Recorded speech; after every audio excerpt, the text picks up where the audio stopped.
EVM అవగాహన కార్యక్రమంలో భాగంగా తిరుపతి జిల్లా సూలూరుపేట పట్టణం తహసీల్దార్ కన్నంబాకం రవికుమార్ ఆధ్వర్యంలో తహసీల్దార్ కార్యాలయంలో శుక్రవారం ఈవీఎం మిషన్ పనితీరుపై అవగాహన కల్పించారు.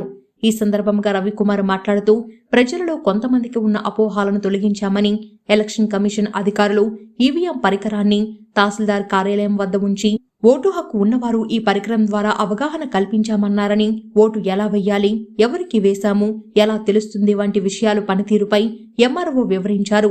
ఈవీఎంపై అపోహలు వద్దు అని ఆయన తెలియజేశారు. ప్రజలు ఈ అవకాశాన్ని సద్వినియోగం చేసుకోవాలని కోరారు. ఇది కంట్రోల్ యూనిట్ అంటారు. దీంట్లో కంట్రోల్ యూనిట్ ఏంటి? ఒక వ్యక్తి ఓటర్ వచ్చినప్పుడు అతను వెరిఫై అయిపోయిన తర్వాత అతను ఎలక్టర్ ఓటుకి అర్హుడు అన్న తర్వాత ఇక్కడ ఓటు ఇస్తారు. దీంట్లో ఇది బ్యాలెట్ అంటారు కదా. ఈ బ్యాలెట్లో మనం ఓటు ఇస్తాం. ఒక వ్యక్తి వస్తాడు, ఆయన అన్ని కంపార్ట్మెంట్కి వచ్చినప్పుడు ఇక్కడ ఇదేదైతే పిఓ దగ్గర ఉంటుంది, ఇది కంట్రోల్ యూనిట్, ఈయన ఓటు ఇస్తాడు. ఓటు ఇచ్చినప్పుడు దీన్ని బ్యాలెట్ యూనిట్ అంటారు. బ్యాలెట్ యూనిట్లు ఎన్ని ఉన్నాయి? 16 మంది ఉన్నారు. ఒకవేళ 32 అయితే 2 బ్యాలెట్ యూనిట్లు వస్తాయి. నోటాతో కలిపి 16 మంది క్యాండిడేట్స్ ఉన్నారనుకున్నప్పుడు ఆయన నేను ఓటు ఇచ్చాను, ఓటు వేయి. ఆయనకి ఇష్టం వై అనే క్యాండిడేట్కి నొక్కాడు. ఇప్పుడు ఆయనకి డిస్ప్లే అవుతుంది ఇక్కడ చూడండి. వై దాన్ని పడ్డదే, వైకే పడ్డది కదా. ఉన్నటువంటి ఏదే కొంతమంది అంటున్నారు ఏ బటన్ నొక్కినా ఒకే గుర్తుకు పడుతుందనో లేకపోతే ఏదో జరుగుతుందనేటువంటి అపోహలు ఉన్నాయి. కాబట్టి ఎలక్షన్ కమిషన్ వారి ఆదేశాల ప్రకారంగా ముందుగానే ప్రజలకి అవగాహన కల్పించడానికి రోజుల్లో అయితే ప్రతి పోలింగ్ స్టేషన్లో 5 ఈవీఎంస్ పోయినాయి. ఇప్పుడు మండల హెడ్ క్వార్టర్లో ఒక ఈవీఎంని మనం ఇక్కడ ఉంచి ప్రజలకు వచ్చిన వాళ్ళందరికీ కూడా అవగాహన కల్పిస్తున్నాం.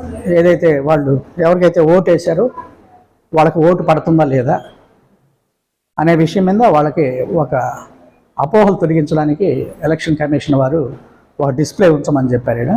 అదేవిధంగా దాన్ని మనము ఇక్కడ చెప్తాం. నెక్స్ట్ రాయ మళ్ళీ అయిపోయింది. ఆయన ఇంకొక ఇక్కడ రెడీ ఫర్ బ్యాలెట్ అనమాట. ఇది రెడ్ లైట్ అవుతుంటే బిజీగా ఉన్నట్టుగా అనమాట. ఇంకా రెడీగా ఓటు ఇవ్వడానికి రెడీగా లేదని అర్థం అనమాట.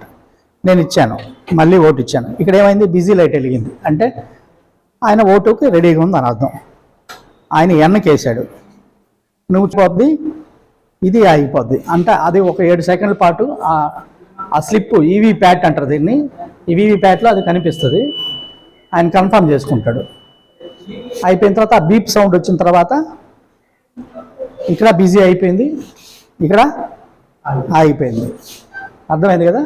మళ్ళీ ఇంకొక ఓటుకి ఇంకొకటి వస్తారు, రా బాబు మళ్ళీ ఓటు ఇచ్చాను ఆయనకి. ఆయన దేనికి వేసుకుంటావో వేసుకో. ఆయన ఐకి వేసాడు. ఐ డిస్ప్లే అయిందా నీకు? ఐ అంటే నువ్వు వేసిన దానికే పడ్డాదా లేదా దానికోసమని ఇక్కడ ఉంచున్నాము. ఇది ఇక్కడే ఉంటుంది. ఎవరైనా ప్రజలు వచ్చి టెస్ట్ చేసుకొని పోవచ్చు. వాళ్ళకు ఉన్నటువంటి అనుమానాలు ఏమున్నాయి అవి నివృత్తి చేసుకొని వెళ్ళచ్చు.